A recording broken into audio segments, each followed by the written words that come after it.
Well, hello and welcome again to our reading of Iliad Book 3, and we're up to line 58, I think, here.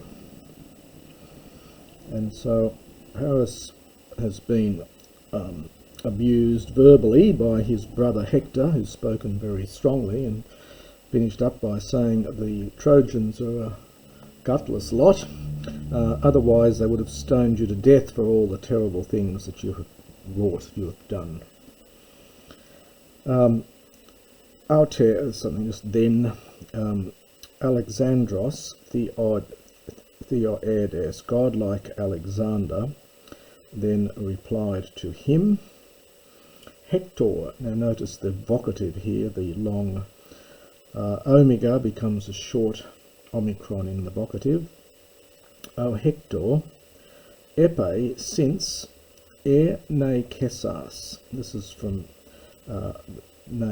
from some sort of nakio verb and then this is the aorist here. So since you have quarrelled, or perhaps spoken harshly to me, cat I son. Well, it's in accordance with what is Isa, that which is fated or appropriate or right. So cat I son, something like quite rightly.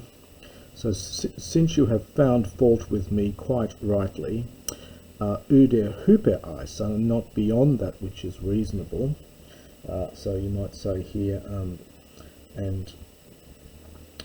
since you have quarrelled with me quite rightly and not beyond what is right. So you can almost say, and you were not over the top. And we get a dash here because the sentence changes its structure. Continually, toi for soy. Continually, the dative of the possessor. So continually, the heart for you is teres. This is something like unwearying. So since your heart is continually unweary, now notice the accent on hose, it's going with the word before it. So it's pelacus, an axe. So like an axe. And then we get a little metaphor, a little simile based on the axe, an axe which. Now the asin here is, notice the accent, this is from Amy Ibo, the verb of going, and normally of course in Attic it's future, but in Homer it has a present sense. It's literally which goes or which proceeds. So which goes, dia duros, through wood, hup an eros. Now in Attic Greek this would be andros, but Homer has this genitive with an eros. It's just the word ane, a man. So hup an eros, under the influence of a man, under the power of a man. And now this hos is a relative pronoun of the ane, a man who, indeed, and generalizing techne, by his skill, ek tamnasi, and this is subjunctive here, who literally cuts, the naion is the ship's timber. So who would cut the ship's timber by his skill, techne, and it, that is the axe, it assists the eroane, the strength of a man.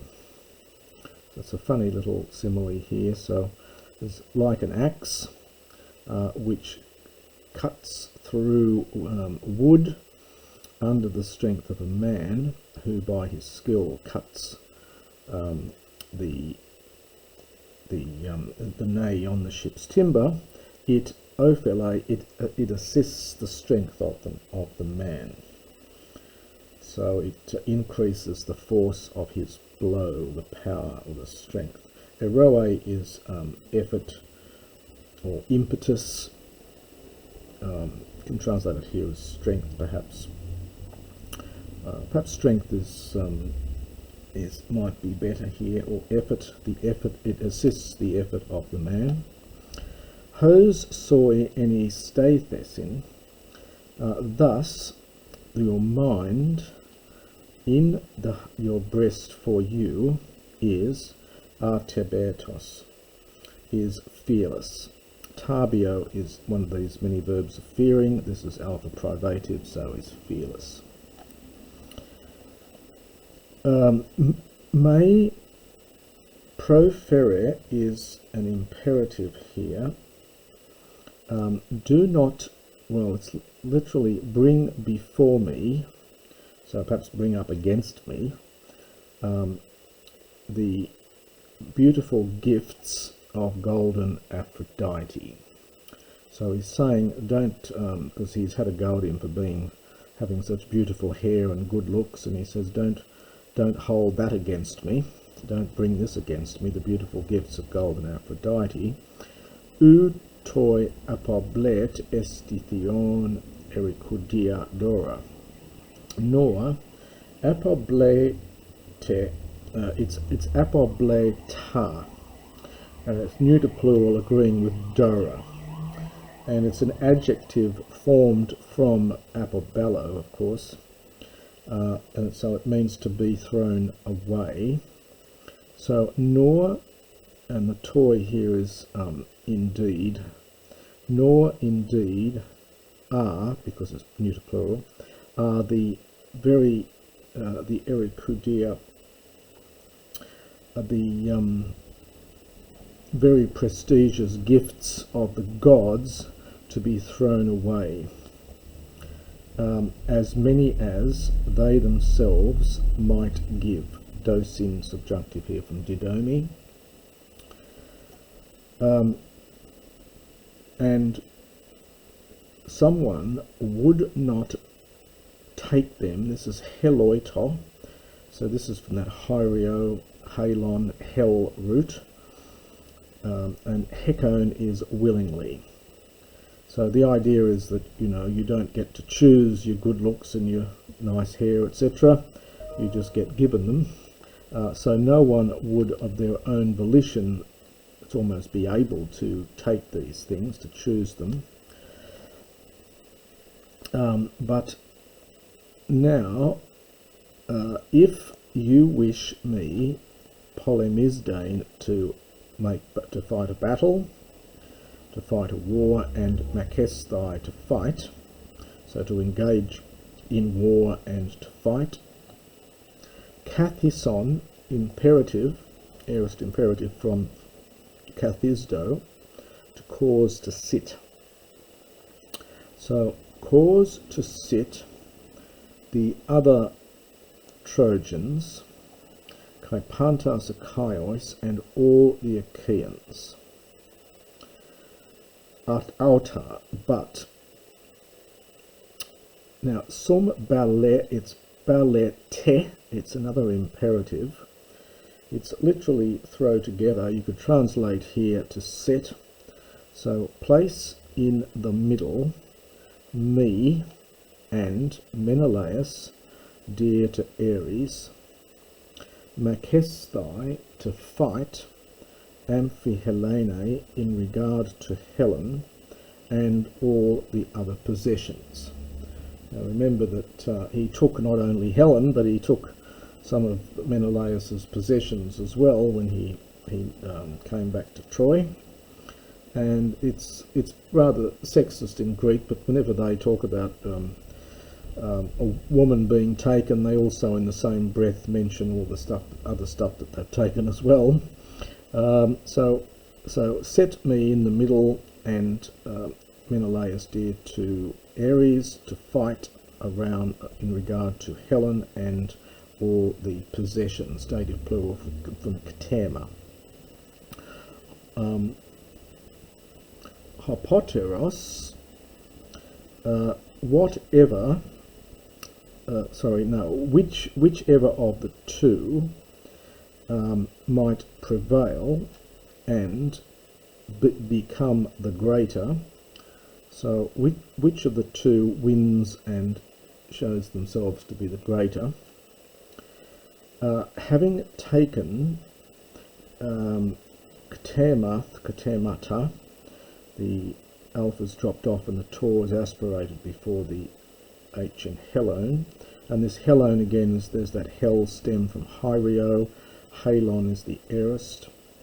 The U probably goes with the Panta here to strengthen it. So having taken absolutely all the possessions, and then almost as a second thought, Gunai Kater and the woman, agesto is an imperative, passive imperative. Let him be led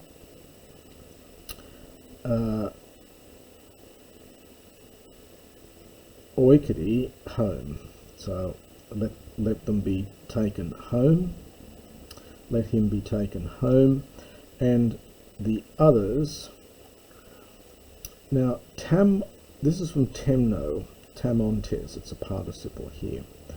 And this is a Homeric expression here. It's literally having cut faithful oaths. So having made binding oaths. Interestingly, in Hebrew, there's a similar expression using the verb of cutting. When you make a treaty, it's cutting a treaty or cutting an oath. And it may be the case that this expression has come into Greek from perhaps Phoenicia or some Middle Eastern country with their contacts with them. So let the others, when they have made a binding oath, it's actually binding oaths, plural, and philoteta, and friendship, let the others, that's the other Trojans, let you lot dwell, may you dwell, this is optative from Nio, in Eribolaka Troian. Eribolax is rich in, say, the intensitive eri, a bolax is a clod of earth, so Troy, rich in, or earth rich, Troy, but toi for hoi, but they, neesthone, let them, this is a third person plural imperative, let them return to horse rearing Argos and Achaea with its beautiful women. And that's the end of his speech.